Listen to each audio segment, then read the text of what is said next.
আসসালামু আলাইকুম। এখন শুনবেন সংবাদ শিরোনাম। নির্বাচন ঘিরে মাঠে যৌথ বাহিনীর টহল জোরদার। বিশৃঙ্খলাকারীদের ছাড় নয়, 12 তারিখ সবাইকে নির্ভয়ে কেন্দ্রে যাওয়ার আহ্বান।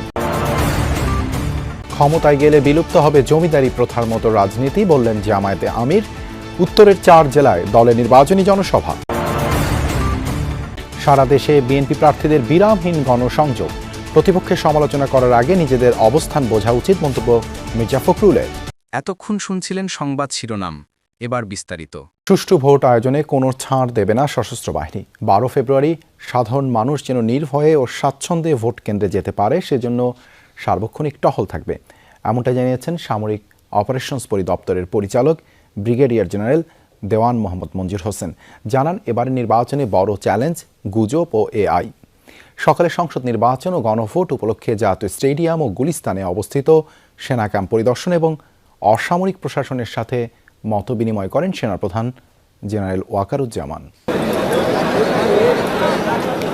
আসন্ন নির্বাচন ও গণভোট সুষ্ঠুভাবে সম্পন্নের প্রস্তুতি উপলক্ষে সকালে গুলিস্তানে অবস্থিত সেনা ক্যাম্প পরিদর্শন এবং অসামরিক প্রশাসনের সাথে মতবিনিময় করেন সেনাবাহিনী প্রধান জেনারেল ওয়াকারুজ্জামান। পরে ইন-এইড টু সিভিল পাওয়ারের আওতায় নিয়োজিত সেনাবাহিনীর কার্যক্রম সম্পর্কে প্রেস ব্রিফিং করেন সেনাবাহিনীর সামরিক অপারেশনস পরিদপ্তরের পরিচালক। জানান, সুষ্ঠু নির্বাচনের বিষয়ে যা যা করার দরকার সশস্ত্র বাহিনী তার সবই করবে। বাংলাদেশ সেনাবাহিনীকে, ইনফ্যাক্ট সশস্ত্র বাহিনীকে ভোট কেন্দ্রের আগিনা পর্যন্ত যাওয়ার অনুমতি দেওয়া হয়েছে, যেটা পূর্ববর্তী নির্বাচনগুলোতে ছিল না। এবার নিরাপত্তার বিষয়টা যাতে তারা নির্বিঘ্নে যাতে ভোট কেন্দ্রে যেতে পারে, সেই কথাকে মাথায় রেখে সম্মানিত সেনাবাহিনী প্রধান আমাদের ন্যূনতম প্রয়োজনীয় সেনা সদস্যকে রেখে বাকি সকল সেনা সদস্যকে উনি নিয়োগ করেছেন এই সুষ্ঠু ইলেকশন করার জন্য। সেনাবাহিনীর এই কর্মকর্তা জানান, ভোট কেন্দ্রে বিশৃঙ্খলা দমনে বল প্রয়োগ করার মতো পরিস্থিতি তৈরি হলে ধাপে ধাপে তা প্রয়োগ করা হবে। ভোটের আগে পরে থ্রেট আছে কিনা এই প্রশ্নে জানান, অ্যাসেসমেন্ট করেই সেনা মোতায়েন করা হয়েছে। যদি সত্যি কোনো ক্ষেত্রে অতিরিক্ত বল প্রয়োগের প্রয়োজন হয়, তাহলে রুলস অফ এনগেজমেন্টে যে ক্রমান্বয়ে ধারা দেওয়া আছে, যে ক্রমান্বয়ে বল প্রয়োগের মাত্রা বৃদ্ধির একটা প্রক্রিয়া আছে, সেটা অনুসরণ করে প্রয়োজনীয় ব্যবস্থা গ্রহণ করা হবে। এদিকে সুষ্ঠু নির্বাচন নিশ্চিতে বিমান বাহিনী তাদের সম্পূর্ণ সক্ষমতা ব্যবহারে প্রস্তুত জানিয়েছেন air chief marshal Hasan Mahmud খান।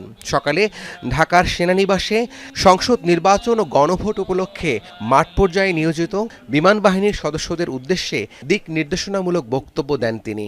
জরুরি যে কোনো প্রয়োজনে আমাদের পরিবহন বিমান C-130, অ্যান্তনভ 32 এবং লেট 410 পরিবহন বিমানও মোতায়েন থাকবে। যে কোনো পরিস্থিতিতে আমাদেরকে ভিজিবল থাকতে হবে, বসে থাকা যাবে না। আমাদের উপস্থিতিটাই হবে একটা বড় আশা জনগণের জন্য, যে তাদের নিরাপত্তা আমরা দেখাশোনা করছি। এদিকে হেলিকপ্টার যোগে দুপুর 12টায় বরগুনা যান নৌবাহিনীর প্রধান অ্যাডমিরাল এম নাজমুল হাসান। নৌবাহিনীর সদস্যদের প্রতি নিষ্ঠা, আন্তরিকতা ও দেশপ্রেমের সাথে দায়িত্ব পালনের আহ্বান জানান তিনি।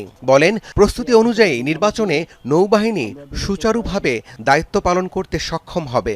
আমি কর্মস্পৃহা এবং উদ্যোগ এবং আন্তরিকতা দেখেছি, তাতে আমি নিশ্চিত বাংলাদেশ নৌবাহিনীর মোতায়েনকৃত প্রতিটি সদস্য তাদের দায়িত্ব সুচারুরূপে পালন করতে সক্ষম হবে ইনশাআল্লাহ।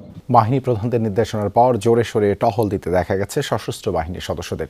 রাজধানীর বিভিন্ন পয়েন্টে লোকজনের সঙ্গে কথা বলেছেন তারা, দিয়েছেন অভয়, আহ্বান জানিয়েছেন কেন্দ্রে গিয়ে ভোট দেয়ার। বলেছেন, জনমনে স্বস্তি, আস্থা ও সাহস সুদৃঢ় করতেই যৌথ বাহিনী ফুট পেট্রোলিং অব্যাহত থাকবে। জাতীয় সংসদ নির্বাচনের বাকি আর মাত্র কয়েকদিন। এই নির্বাচনকে শেষ পর্যন্ত উৎসব মুখর রাখতে কাজ করে যাচ্ছে সেনাবাহিনী, র্যাব ও পুলিশ সহ আইন শৃঙ্খলা বাহিনীর সদস্যরা। এই ধারাবাহিকতায় নির্বাচনকে শতভাগ সুষ্ঠু ও প্রভাবমুক্ত রাখতে যৌথ ফুট পেট্রোল কর্মসূচি নিয়েছে সেনা, র্যাব ও পুলিশ। এই কর্মসূচির আওতায় মোহাম্মদপুর বেড়িবাঁধ 3 রাস্তা মোড় থেকে ঢাকা 13 আসনের বিভিন্ন সড়ক প্রদক্ষিণ করেন।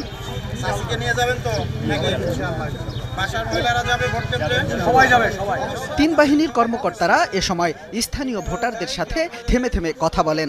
আসন্ন নির্বাচনে কোনো হুমকি আছে কিনা জানতে চান ভোটারদের কাছে। ভয়হীনভাবে ভোট কেন্দ্রে গিয়ে উৎসবমুখর পরিবেশে ভোট দেওয়ার আহ্বান জানান তারা। এদিকে আসন্ন নির্বাচনে জনমনে স্বস্তি ও আস্থা তৈরিতে রাজধানীর বিভিন্ন এলাকায় চেকপোস্ট স্থাপন করা হয়েছে। রাজধানীতে যে কোনো ধরনের অনাকাঙ্ক্ষিত ঘটনা প্রতিরোধে এসব চেকপোস্টে তল্লাশি চালানো হবে। ভোটচোর, ডাকাত ও ইলেকশন ইঞ্জিনিয়ারদের প্রতিহত করতে এখন থেকেই দলীয় নেতাকর্মীদের পাহারায় থাকার নির্দেশ দিয়েছেন জামায়াত ইসলামের আমির ডাক্তার শফিকুর রহমান। বৃহস্পতিবার রাজশাহীতে 11 দলীয় ঐক্যের নির্বাচনী জনসভায় তিনি এমন কথা বলেন। এদিন রাজশাহী অঞ্চলের 4 জেলায় 5টি পৃথক নির্বাচনী জনসভায় জামায়াতের আমির জানান, নির্বাচিত হলে তারা রাষ্ট্রের সব স্তরে ন্যায় বিচার নিশ্চিত করতে চান। বলেন, আল্লাহর বিধানকে বাদ দিয়ে সেই ন্যায় বিচার সম্ভব নয়। নারীদের নিয়ে নিজেদের পরিকল্পনা তুলে ধরে ডাক্তার শফিকুর বলেন, আল্লাহর দেয়া সমস্ত অধিকার যেন নারীরা ভোগ করতে পারেন, তারা তা নিশ্চিত করতে বদ্ধপরিকর। রাজশাহীর মাদ্রাসা ময়দানে জামায়াতে ইসলামীর কোনো জনসভার প্রথম সারিতে নারীদের এমন সরব উপস্থিতি এই প্রথম। 11 দলীয় ঐক্যের নির্বাচনী জনসভায় জামায়াতের আমির ডাক্তার শফিকুর রহমানের বক্তৃতার বড় একটা অংশ তাই ছিল নারীদের উদ্দেশ্যে। আমার মা, আমার স্ত্রী, আমার বোন, আমার মেয়ে, তারা পাবে নিরাপত্তা এবং মর্যাদা। আল্লাহর দেওয়া সমস্ত অধিকার তারা এখানে নিঃসংকোচে ভোগ করবে। দেশের সব মানুষকে নিয়ে ন্যায় বিচার প্রতিষ্ঠার আকাঙ্ক্ষা ব্যক্ত করে ডাক্তার শফিকুর বলেন, আল্লাহর বিধান মানলেই কেবল তা সম্ভব। বিরোধী রাজনৈতিক দলগুলোর দিকে ইঙ্গিত করে তিনি বলেন, পরিবারতন্ত্র কিংবা বংশানুক্রমিক রাজনীতি এদেশে আর চলবে না। যাদের অতীতেও খাসলত খারাপ ছিল, এখনো যারা লোভ সামলাইতে পারেনি, সেই বিড়ালের হাতে গুস্ত পাহারা দেওয়ার দায়িত্ব দিবেন। এদিন বেলা 11টায় রাজশাহী অঞ্চলে জামায়াত আমিরের নির্বাচনী সফর শুরু হয় নওগাঁর এটিএম মাঠ থেকে। এরপর একে একে চাঁপাইনবাবগঞ্জ, গোদাগাড়ী, রাজশাহী ও নাটোরে নির্বাচনী জনসভায় অংশ নেন তিনি। এ সময় তিনি উত্তরবঙ্গকে কৃষির রাজধানী হিসেবে গড়ে তোলা সহ আঞ্চলিক উন্নয়নে নানা প্রতিশ্রুতি দেন। 54 বছরে বাংলাদেশ বারবার সুযোগ পেয়েছে, যারা শাসন ক্ষমতায় এসেছেন তারা নিজেরা ক্ষমতাবান হয়েছেন, কিন্তু জনগণের ক্ষমতা তারা বৃদ্ধি করেন নাই। তারা জনগণের পকেট কেটে নিজেদের কপাল কিস্মত বড় করেছেন। জামায়াত আমির প্রতিটি জনসভায় সংশ্লিষ্ট নির্বাচনী আসনগুলোর 11 দলীয় ঐক্যের প্রার্থীদের হাতে প্রতীক তুলে দেন। এ সময় নির্বাচনে যে কোনো অনিয়ম প্রতিহত করতে নেতাকর্মীদের প্রস্তুত থাকার নির্দেশও দেন তিনি। আজকের দরজায় সত্য এসে কড়া নেড়ে বলছে, সত্য এসে গেছে, মিথ্যা পালিয়ে যাচ্ছে। জামায়াত আমিরের পাশাপাশি দলটির একাধিক কেন্দ্রীয় ও স্থানীয় নেতা এবং ঐক্যের শরিক এনসিপি ও জাকপার কেন্দ্রীয় 2 নেতা জনসভাগুলোতে বক্তৃতা করেন। তারা এসে বলছেন, আমরা আছি সত্যের। শিবলী নোমান,